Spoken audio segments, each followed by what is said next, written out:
사무엘하 9장 1절부터 우리 13절까지 우리 한 절씩 길지만 읽도록 하겠습니다. 구약 476페이지 정도 되겠습니다. 1절입니다. 다윗이 이르되 사울의 집에 아직도 남은 사람이 있느냐? 내가 요나단으로 말미암아 그 사람에게 은총을 베풀리라 하니라. 사울의 집에는 종 한 사람이 있으니 그의 이름은 시바라. 그를 다윗 앞으로 부르매 왕이 그에게 말하되 내가 시바냐 하니 이르되 당신의 종이니이다 하니라. 왕이 이르되 사울의 집에 아직도 남은 사람이 없느냐? 내가 그 사람에게 하나님의 은총을 베풀고자 하노라 하니 시바가 왕께 아뢰되 요나단의 아들 하나가 있는데 다리 저는 자니이다 하니라. 왕이 그에게 말하되 그가 어디 있느냐 하니 시바가 왕께 아뢰되 로드발 암미엘의 아들 마길의 집에 있나이다 하니라. 다윗 왕이 사람을 보내어 로드발 암미엘의 아들 마길의 집에서 그를 데려오니 사울의 손자 요나단의 아들 무비보셋이 다윗에게 나와 그 앞에 엎드려 자라매 다윗이 이르되 무비보셋이여 하니 그가 이르기를 보소서 당신의 종이니이다. 다윗이 그에게 이르되 무서워하지 말라. 내가 반드시 내 아버지 요나단으로 말미암아 내게 은총을 베풀리라. 내가 내 할아버지 사울의 모든 밭을 다 내게 도로 주겠고 또 너는 항상 내 상에서 떡을 먹을지니라 하니 그가 저를 이르되 이 종이 무엇이기에 왕께서 죽은 개 같은 나를 돌아보시나이까 하니라. 왕이 사울의 시종 시바를 불러 그에게 이르되 사울과 그의 온 집에 속한 것은 내가 다 내 주인의 아들에게 주었노니 너와 내 아들들과 내 종들은 그를 위하여 땅을 밟고 거두어 내 주인의 아들에게 양식을 대주며 먹게 하고 그러나 내 주인의 아들 무비보셋은 항상 내 성에서 떡을 먹으리라 하니라. 시바는 아들이 15명이요 종이 20명이라. 시바가 왕께 아뢰되 내 주 왕께서 모든 일을 종에게 명령하신 대로 종이 준행하겠나이다 하니라.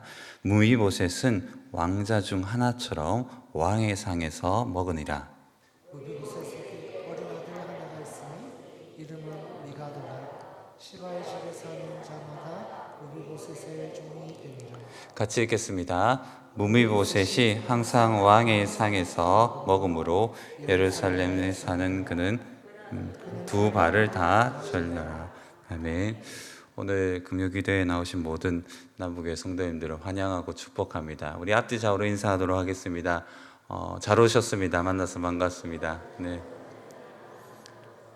여러분, 저도 이렇게 시를 많이 읽지는 않습니다. 그런데 메리 올리버라는 시인은 참 좋아해서 새롭게 나온 시집이 있어서 바로 구매를 해서 읽었는데 오늘 설교에 함께 나누고자 하는 말씀 가운데 참 좋은 정서가 담겨 있어서 오늘 메리 올리버의 연못에서라는 시를 같이 보도록 하겠습니다. 자막에도 나오겠지만 연못에서 메리 올리버. 아기 기러기 5마리는 자라면서 우람한 가슴, 대담한 날개 갖게 되었지만 나머지 한 마리 거즈 같은 깃털 속에서 기다리고 또 기다려도 몸이 자라질 않았지. 이윽고 가을이 되었지.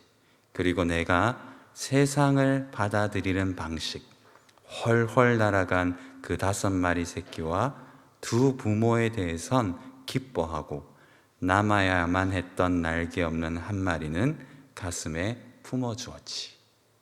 이 메리 올리버의 자연에 대한 찬가와 그 자연 속에 있는 그 대상에 대한 깊은 주목. 그래서 파커 팔머가 얘기한 대로 사랑은 주목에서부터 시작합니다. 진짜 사랑한다면 우리는 주목해야 됩니다. 사랑은 던져주는 게 아니라 내가 주고 싶은 걸 주는 게 아니라 주목하여 그가 진짜 원하는 것을 그리고 그도 모르는 필요를 앞서 채워주는 것. 그게 바로 진짜 사랑입니다.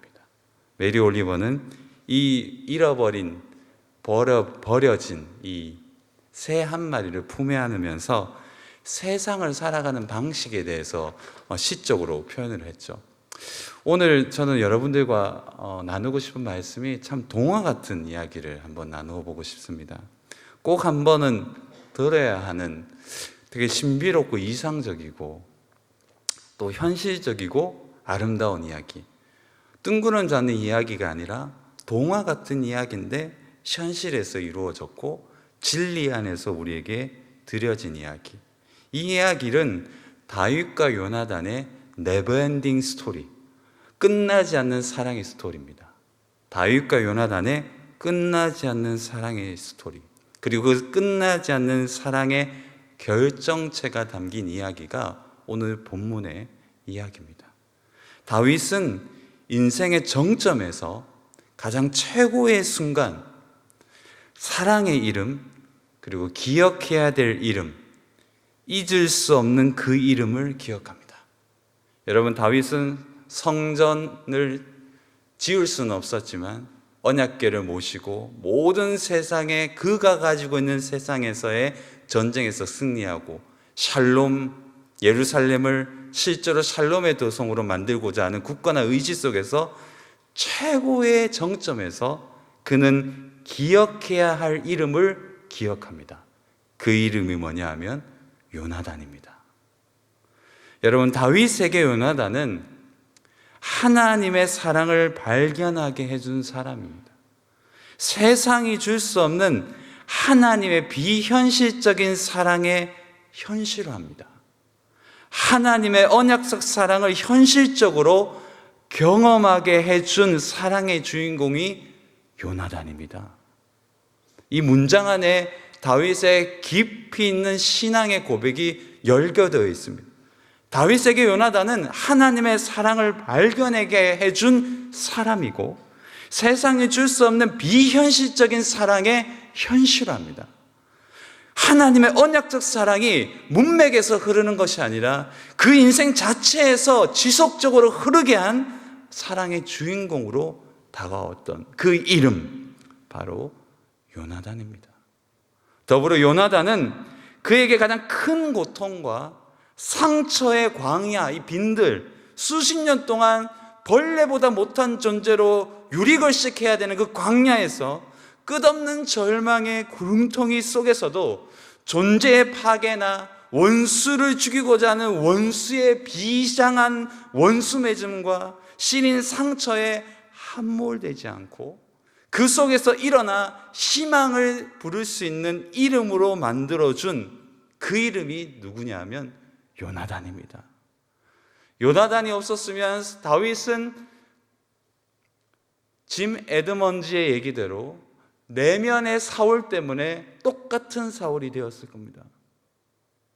똑같이 죽이고자 했을 겁니다. 그러나 요나단이라는 거대한 사랑 속에서 그는 하나님의 사랑을 발견하고 사랑의 신화와 같은 요나단을 통해서 그는 참된 왕을 경험하게 되는 거죠.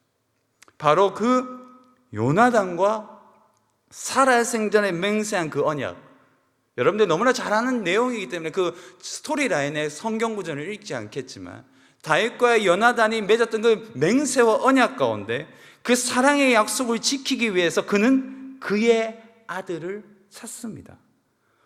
여러분, 여기서 우리는 올라가는 것의 혈안이고 올라간 자리에서는 낮은 곳으로 향하는 마음이 사라지고 낮은 곳으로 사라지는 마음 을 가질 수 없는 우리의 현실적인 어떤 좀 슬픈 현실을 느끼게 되는 거죠.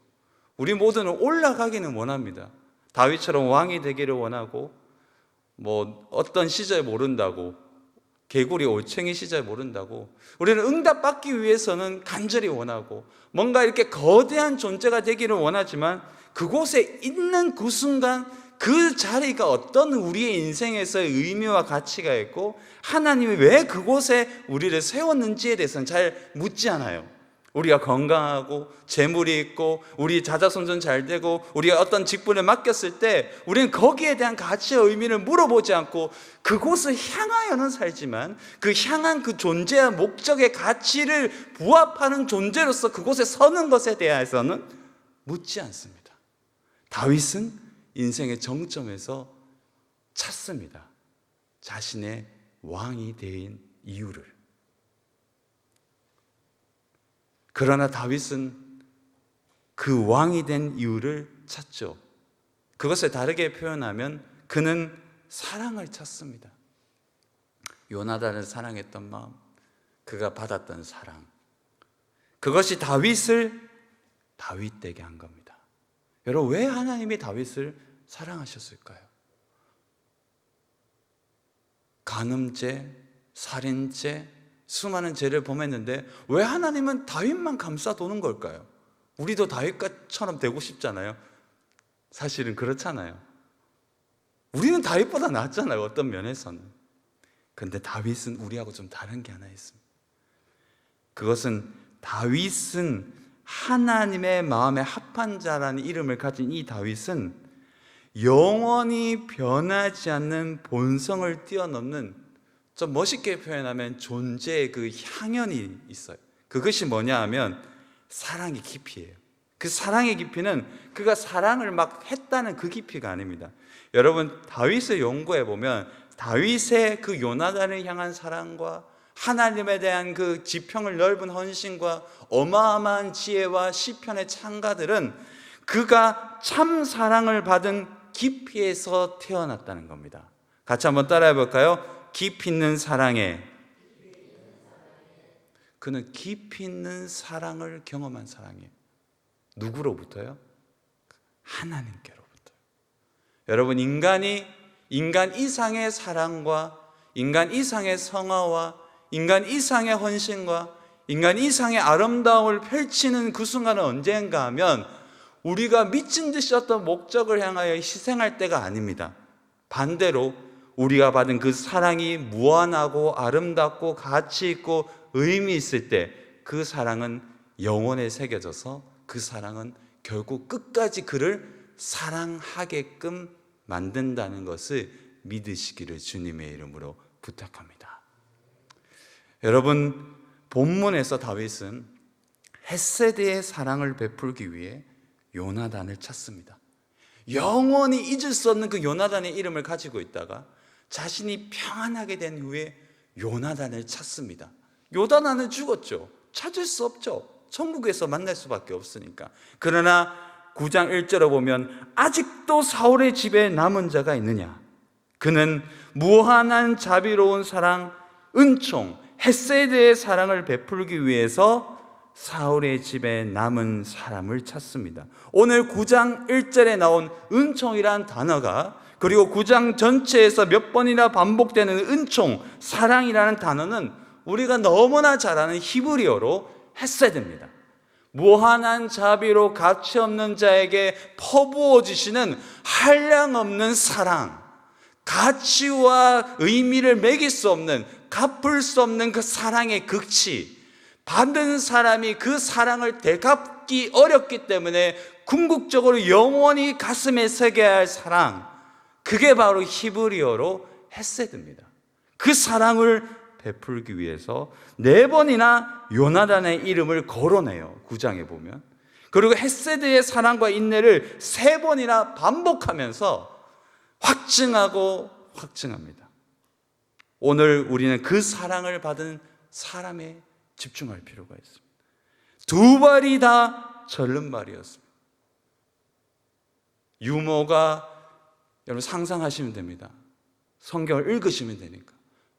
눈을 감고 상상해 보면 전란에 왕족은 망했고 피난처에 유모가 한 아이를 살리기 위해서 미친 듯이 칼불이 나는, 피비린내 나는 전장터에서 유모가 그 사랑하는 가슴을 안고 그 아이를 품에 안으며 가다가 떨어뜨려 2발이 다 태어나면서부터 절름발이, 장애인, 세상의 가장 어두운 곳에서 도망자로 잊혀진 존재로 살았던, 누구도 이름을 거론할 수 없고 멸망한 왕조, 패망한 왕조, 멸족될 왕조의 아들로 저기 어디 구석에서 이름 없이 살았던 그 사람, 모두의 시선을 피하며 살았던 그 이름, 그래서 그 자신의 이름도 부르지 못해서 다윗에게 자신을 죽은 개 같은 나라고 고백하는 오늘 바로 주인공 무비보셋입니다. 다윗이 부르기 전에 그는 아무것도 아닌 존재가 되었습니다. 누가 나의 이름을 부르기가 무섭고 찾기에 무서워 골방 구석 깊은 곳에서 스며들지 그림자처럼 살았던 그 무비보셋이 다윗의 부름 앞에 떨며 엎드립니다. 그런 그의 이름을 다윗은 부릅니다. 여러분 상상하셔야 됩니다. 다윗이 무비보셋의 무릎 꿇고 눈물을 펑펑 흘리며 내가 당신께 엎드렸습니다 할 때 다윗이 눈물을 펑펑 흘렸다고 저는 생각합니다. 그리고 말하는 거죠. 무비보셋, 무비보셋. 다윗은 왕의 식탁에서 왕의 아들과 비견할 만큼 왕과 더불어 살아갈 수 있는 정말 환상적이고 상상할 수 없는 왕의 식탁에 무비보셋을 초대합니다. 고대 근동에서 왕과 식탁 교대를 할 수 있는 유일한 존재는 씨족, 피와 섞인 자기의 생명을 함께 나누는 혈족과 같은 부하들만 그 속에 밥을 먹을 수 있었는데 그는 양자처럼 사울의 모든 재산과 사울의 모든 종들과 사울의 모든 권세를 회복시키고 그와 더불어 요나단의 이름을 열거하면서 요나단의 모든 것, 그 사랑을 받을 수 있는 양자처럼 무비보셋을 일으켜 세웁니다. 무비보셋은 여러분 성경을 보면 자신을 정체성을 죽은 개 같은 나라고 표현합니다. 사실 이것은 사실입니다. 그는 원수의 아들, 멸망받은 왕조의 남은 아들. 그리고 여러분 한쪽만 절름발이라도 여러분 소아마비를 걸리셔서 태생부터 절름발이신 절름하시는 제가 개인적으로 아는 장로님이 계십니다. 이전에 농촌교회 사역했던 곳의 장로님이신데 태생 때부터 좀 걸음이 힘드셨어요. 근데 은혜를 받고 예수를 믿고 정말 경건하게 살아서 한의원을 개원하시고 정말 많은 죄와 재물로 교회를 헌납하시고 그 농촌교회를 크게 세우시고 믿음으로 정말 교회를 사역하신 그 한쪽이 힘드셔도 진짜 힘드셨거든요. 근데 여러분 두 발이 절름발이라면 의학적으로는 정확하게 제가 연구해 보진 않았지만 그의 인생에서 시므이가 속이고 자신을 내려놓고 평생도록 다윗이 돌아오기까지 자신의 머리를 깎지 않고 옷을 빨지 않고 가만히 있었던 것을 보면 이 무비보셋은 자기의 혼자로는 거동이 불편한 존재라는 것은 분명합니다. 그는 평생 불구로 자신의 걸음으로는 어디로 자유롭게 가지도 못합니다. 어디 가고 싶은 마음도 없겠지만 갈 수 있어도 갈 수가 없어요. 개 같은 인생이었죠. 그것도 개보다 못한 죽은 개라고 얘기하죠. 이것은 앞에서 간사님 얘기한 대로 애완견을 의미하는 것이 아닙니다. 예수님께서 얘기하는 그 개는 애완견의 의미가 비견되는 해석이잖아요. 이건 정확하게 달라요. 이건 애완개를 얘기하는 것이 아닙니다. 근데 죽은 개입니다. 인생 자체가 사라졌다는 뜻이죠. 우리는 그 고백에 좀 주목할 필요가 있습니다. 죽은 개 같은 나라는 표현은 정확하게는 맞지 않아요. 히브리어로 직역하면 이것은 그런 표현보다 오히려 더 직접적입니다. 그 표현은 뭐가? 나와 같은 죽은 개.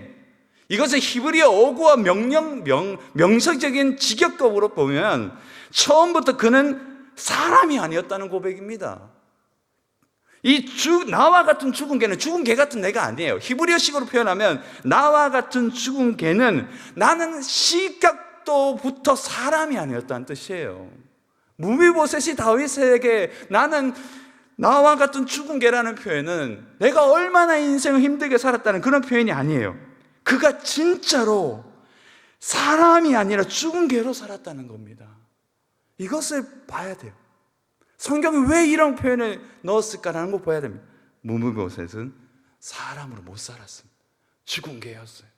개도 개인데 죽은 개처럼 아무런 의미 없는 살았어요. 그런데 동화처럼 그는 왕자의 신분으로 변했습니다. 그는 한 번도 평생 꿈꾸지 못했던 바로 그런 인생을 살게 되었습니다. 마지막까지 성경에 보면 다윗이 무비보셋을 보호합니다. 여러분 사무엘하 19장 24절과 30절에 보면 시므이가 거짓말을 해서 이 얄팍한 재물에 욕심이 많아서 자기 무비보셋을 속이고 모든 재산을 탈취하는 그 순간에 무비보셋이 했던 사무엘하 19장 24절과 30절에 보면 무비보셋이 얼마나 다윗의 사랑을 향하여 진심이었는지를 볼 수 있는데 그가 이렇게 얘기합니다. 모든 재산을 종에게 주십시오. 나는 당신이 온 걸로 충분합니다. 그리고 다윗 또한 그 언약의 사랑에 반응하리라도 하시지 21장 7절에 보면 기브온 족속이 모든 원수를 맺은 것에 대해서 이 땅 가운데 저주를 퍼부으니 생명은 생명으로 사울의 집의 아들들을 달라 하니까 다윗이 7절에 보면 무비보셋을 아끼고 라고 나와요. 그는 평생 개처럼 살았지만 어느 한순간 환희와 아름다운 사랑의 극치를 받으며 죽은 개가 아니라 다윗의 아들 양자와 같은 사랑을 받는 평생 보호를 받고 평생 언약의 사랑을 경험하면서 개로 살았던 것이 아니라 무미보셋으로 살았습니다. 오늘 이 이야기는 사실 우리의 이야기입니다. 저는 어느 순간에 이 무미보셋을 한 2달 정도 계속 묵상하게 되더라고요. 일기에도 쓰고 또 글도 쓰고 또 글도 쓰고 또 글도 쓰고. 근데 하나 느낀 것이 이 무비보셋은 여러분들이고 접니다. 모두가 부정할 수 있지만 우리는 무비보셋처럼 장애인은 아니지만 무비보셋처럼 때로는 추잡하고 더러운 존재라고 생각하지 않겠지만 우리도 결국 냄새나는 쓰레기 더미에 피운 꽃송이 한 송이처럼 우리를 꽃송이만 보지만 우리의 과거와 예수 만나기 전 예수 만났음에도 불구하고 여전히 무비보셋 이전의 과거처럼 시린 상처에 울룩져 있고 절름발이처럼 인생을 살고 예수 없이 살아가는 우리의 모습을 보면 결국 예수 없는 하나님의 언약적 사랑이 없었다면 우리도 결국 무비보셋의 이전 바로 죽은 개 같은 인생이었던 거죠. 주 안에서 복된 남부교회 성도 여러분, 우리가 무비보셋입니다. 말할 수 없는 하나님의 사랑을 받은 우리가 무비보셋입니다. 우리의 절름발이 인생을 기억하십시오.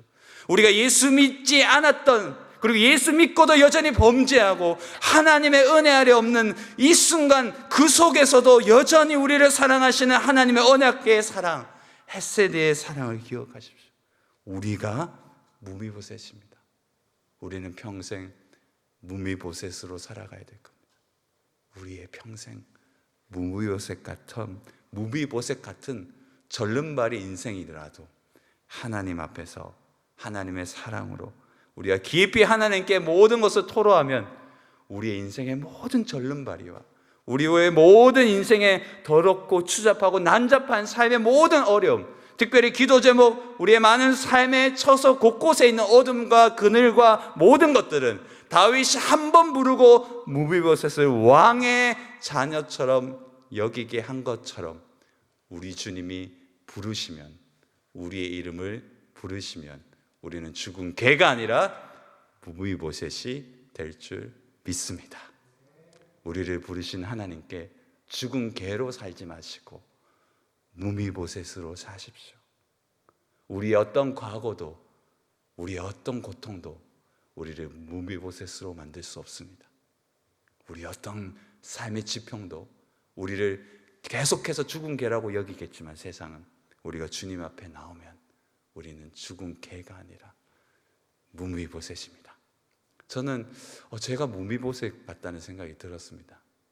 아무것도 할 수 없는 절름발이 인생, 어떤 것도 하나님 없이는 할 수 없는 인생, 어떤 것도 하나님을 향하여 살아갈 수 없는 구차한 인생. 우리 주님이 그 저를 부르시고 우리를 부르셔서 지금 왕의 식탁 앞에 있게 하셨어요. 저는 그 마음으로 글을 쓰고 곡을 만들고 우리 간사님과 함께 그 곡을 함께 만들었습니다. 여러분, 이 무미보셋의 노래는 만들어진 노래지만 제 마음에 만들고 싶은 노래였고, 여러분들과 함께 말씀과 찬양을 나누었으면 좋겠다 생각을 했는데 기회가 생겨서 오늘 간사님과 함께 만든 그 무미보셋 노래를 우선 음악을 한번 영상으로 들으시고 기도회 하기 전에 한번 같이 찬양하고 우리 말씀을 기억하면서 한번 깊이 기도했으면 좋겠습니다.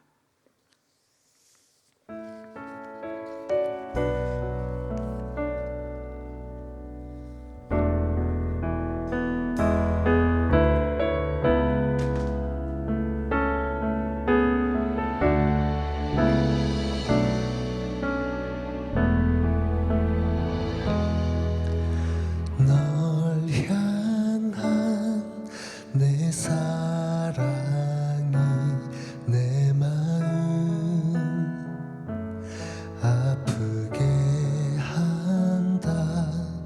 내 마음 뜨겁게 한 너의 눈물 내 마음 시리게 한다. 너 더 이상 떨지 않아도, 너 더 이상 애쓰지 않아도 내가 너의 아버지, 너의 참된 왕.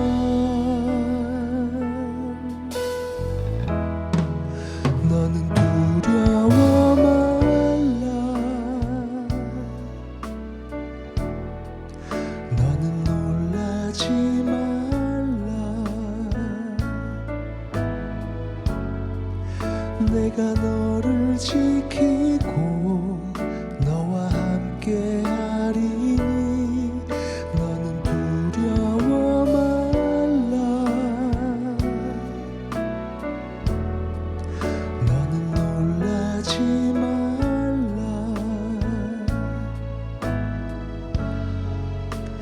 내가 너의 왕, 내가 너의 아버지.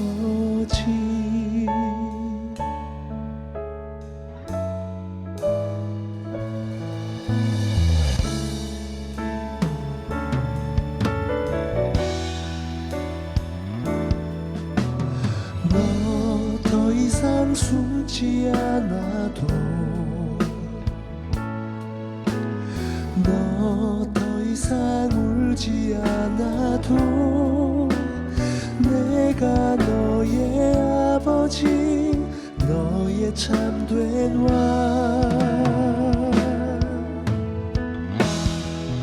너는 두려워 말라. 너는 놀라지 말라. 내가 너를 지키고 너와 함께 하리니.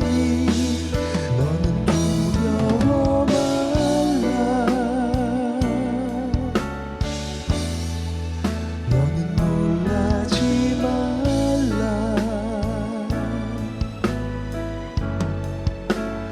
내가 너의 왕, 내가 너의 아버지.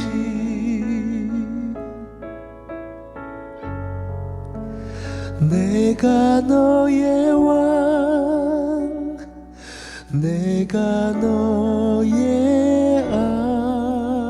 아버지.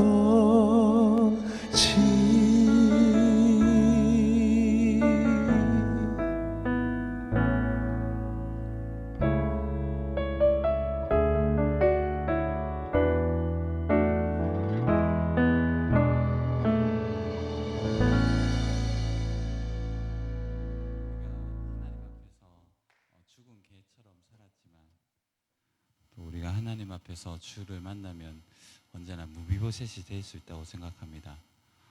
가사처럼 이건 다윗이 무비보셋을 바라보면서 부른 노래라고 할 수 있죠. 근데 이제 제목은 내가 너의 아버지. 다윗이 무비보셋에게 얘기한다는 마음으로 써봤는데요. 그렇죠. 이제 내가 너의 아버지가 되는 거죠. 이제는 죽은 개가 아니라 다윗의 아들처럼 살 수 있는 거죠. 이것은 하나님이 우리에게 얘기하시는 복음의 메시지와 같다고 생각합니다. 우리도 죽은 개였지만 주님이 부르셔서 이제 두려워하지 말고 놀라지 않아도 됩니다. 왜냐하면 우리 주님이 우리의 아버지가 되시기 때문입니다. 할렐루야. 아멘. 우리 그 마음으로 좀 어려운 노래일 수도 있지만 함께 찬양 한번 하도록 하겠습니다.